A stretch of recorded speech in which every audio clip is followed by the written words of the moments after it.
car that makes you look ugly in it. Tonight, Top Gear Season 20 at 9:35 on Pearl.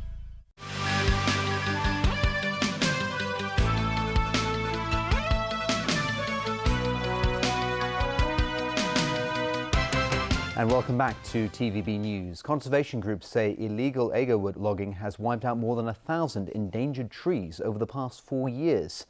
They slam the government's approach to the problem as ineffective and demand tougher legislation. Jada Silva with the story.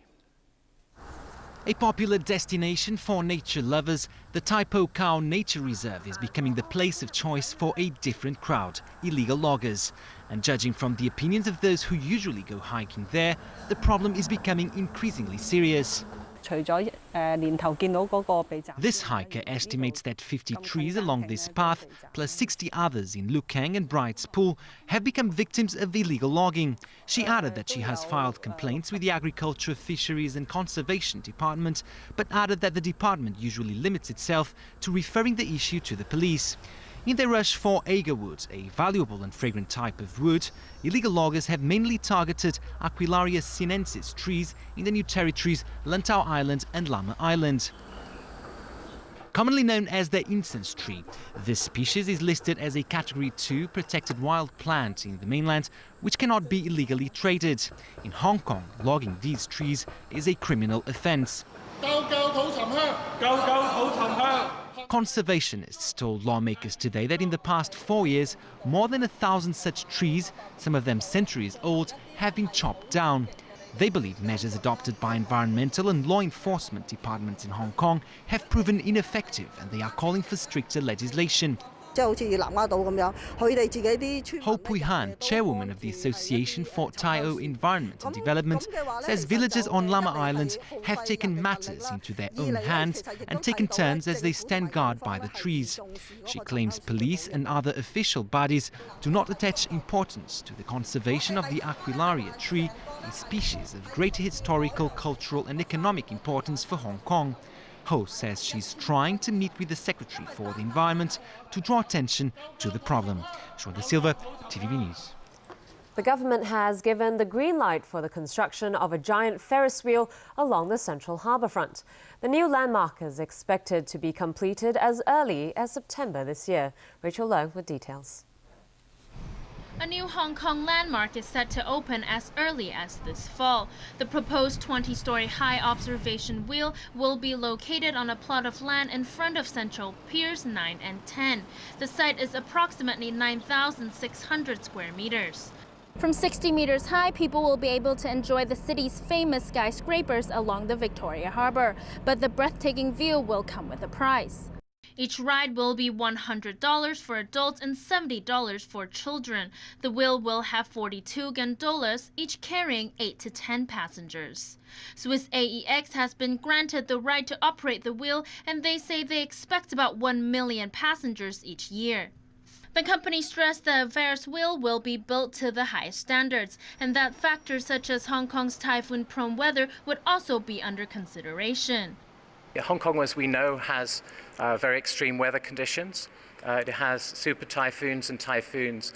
What we've done is we've specifically gone to a Dutch company that builds big wheels, but also they build offshore structures, they build oil rigs. The standards that we have to achieve, we'll work with the Electrical and Mechanical Services Department in Hong Kong, and also global standards.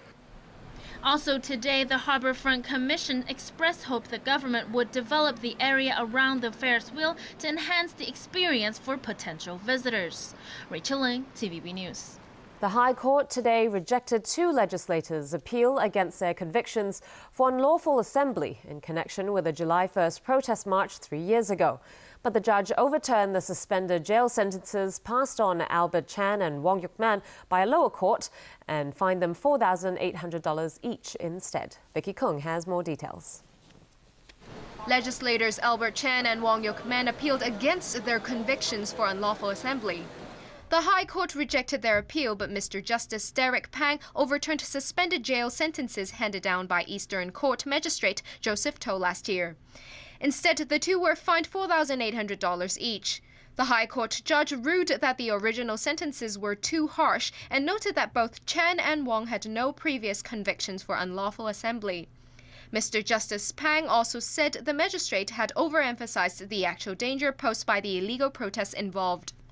He dismissed a charge against Chen for organizing illegal protests, but upheld the magistrate's other rulings. I'm not happy, but I am, maybe you can say satisfied. Both legislators indicated that they will file another appeal.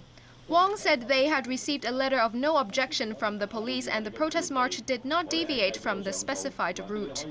He said clashes broke out only after the police blocked the road, stopping the protesters from going forward. As for Chan, he thinks he was denied a fair hearing and that the court should drop all the charges against him. The High Court judge clearly indicates that the magistrate was wrong for not providing the recording, for the trial.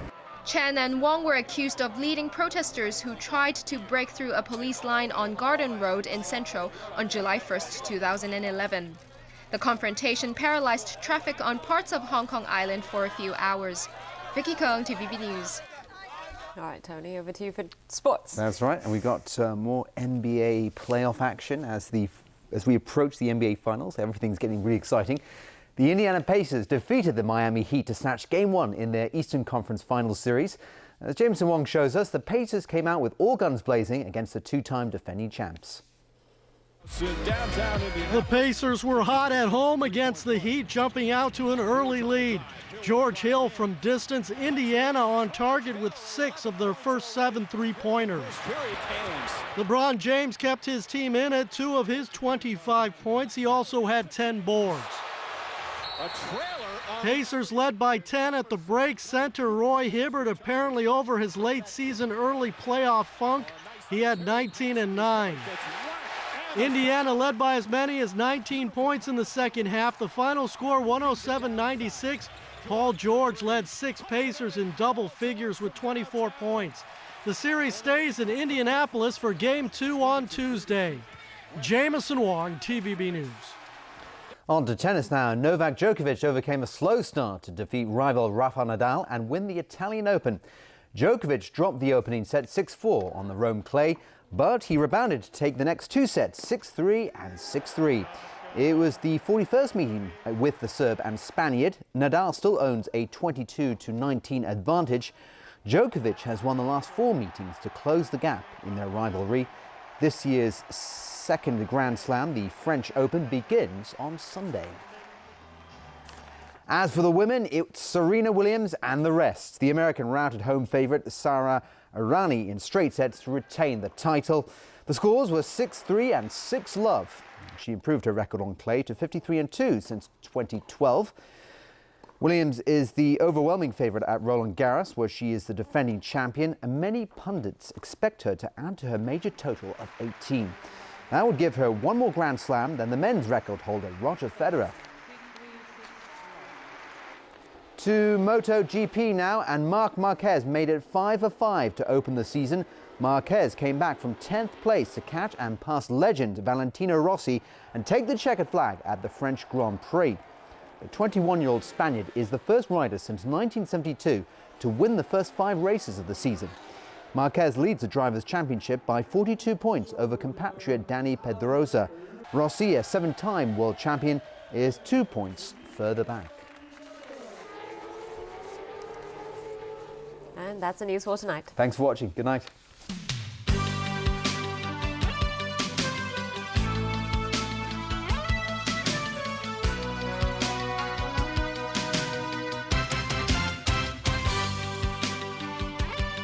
You're not welcome here. Yeah? Is that why you had my son hustle me down the road? You are not welcome here. We got this, Kelly. No, you don't. A victim of a fight that wasn't his. You were off duty until further notice. I didn't mean for any of this to happen. Wednesday, Chicago Fire at 10:40 on Pearl. 咦？阿斯朗無啦啦都喺度插花嘅？點解要俾黃牌啊？唔係黃牌，係莫釘我。個草地又爛又多水氹，梗係失準啦。一貼一噴，地面即刻彈開啊！莫釘我，耶！ With the discovery of oil, money has flowed into the Arabian region, bringing changes in human behavior with knock-on effects for animals. But what happens when the area runs out of oil and water? Tuesday, Wild Arabia, the last episode, at 9:30 on Pearl Spectacular. Sun Life Financial presents The Weather Report is brought to you by Sun Life Financial.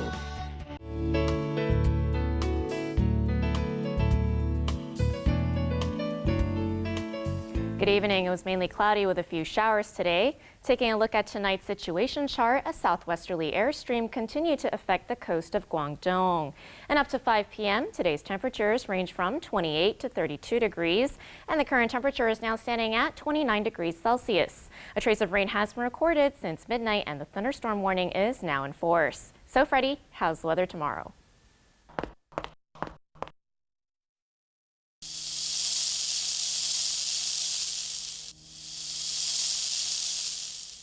Mainly cloudy with a few showers and thunderstorms tomorrow. Temperatures will range from 27 to 31 degrees. It will remain showery in the following few days. And tomorrow morning's air quality health index will range from low to moderate, and the maximum UV index forecast for tomorrow will be about 7. And now to the latest global weather update. Cloudy in Shanghai, rain in Taipei and Xiamen. Thunderstorms in Guangzhou, showers in Macau and Chengdu.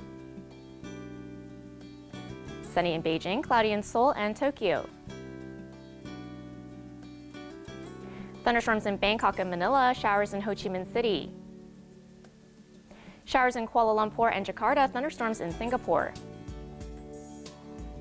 Sunny in New Delhi and Karachi, bright in Mumbai.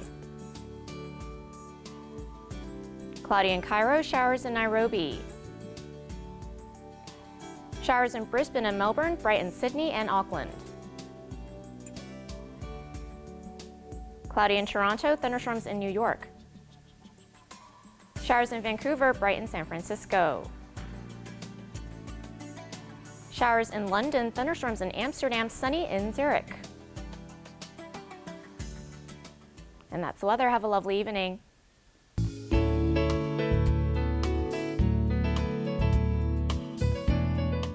It was brought to you by Sun Life Financial. Life's brighter under the sun. Vultures just launched an all-out manhunt, which means the Founder's hunting us. You still haven't told me the plan. I need John. Now, the only way to free ourselves from our past is for you to kill the Founder. John, it's your destiny. What if I had a way to end this war? I'd be for it. What if it meant killing someone? It means our freedom. Ready for this? Are you? Well, seeing as this is my first suicide mission, nope. The Tomorrow People, Tuesday night at 10:40 on Pearl. Istanbul spins Connor's head. Even if you go to police, you cannot say anything. If you're not paying, they kick you. You'll be in trouble. Exactly. You have to pay. Perfect scam. Exactly. Wednesday, Scam City at 9:30 on Pearl. From alleyways and boulevards to the busy streets and markets around the world, follow Ishai Golan on his culinary journey. Explore the country's history and culture through their unique dishes. Thursday, street food around the world at 8 on Pearl.